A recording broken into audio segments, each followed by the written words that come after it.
Honorable Mwando. Merci, honorable président, pour la parole. Merci à l'honorable Munobo aussi pour sa question. Honorable président, il y a un élément que les gens n'ont pas assez souligné ici.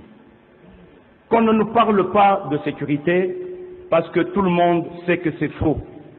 Dans la mesure que plusieurs pays au monde, l'honorable Babadouassoué l'a souligné, notamment des grands pays développés tels que la France, continuent encore à utiliser jusqu'aujourd'hui le passeport semi-biométrique.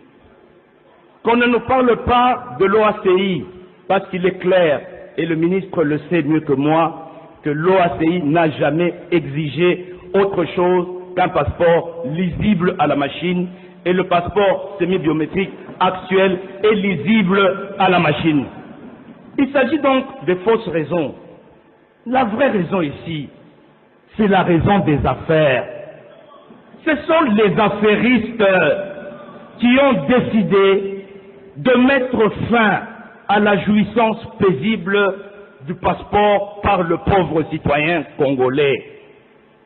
Honorable Président, nous avons le passeport le plus cher du monde. Est-ce que le ministre va nous expliquer finalement pourquoi notre passeport est-il le plus cher au monde? C'est ce qu'on veut savoir.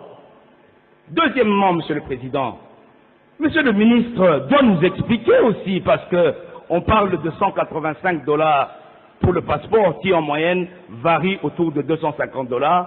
Monsieur le ministre doit nous dire aussi le bonus de 10 $ qu'il se tape par passeport suivant son arrêté ministériel. Cet argent qui est versé à la Robank, soi-disant pour être payé ou rémunéré ou justifier la concussion du personnel qui délivre les passeports. Le ministre doit nous dire cet argent qui n'entre pas au trésor public. Honorable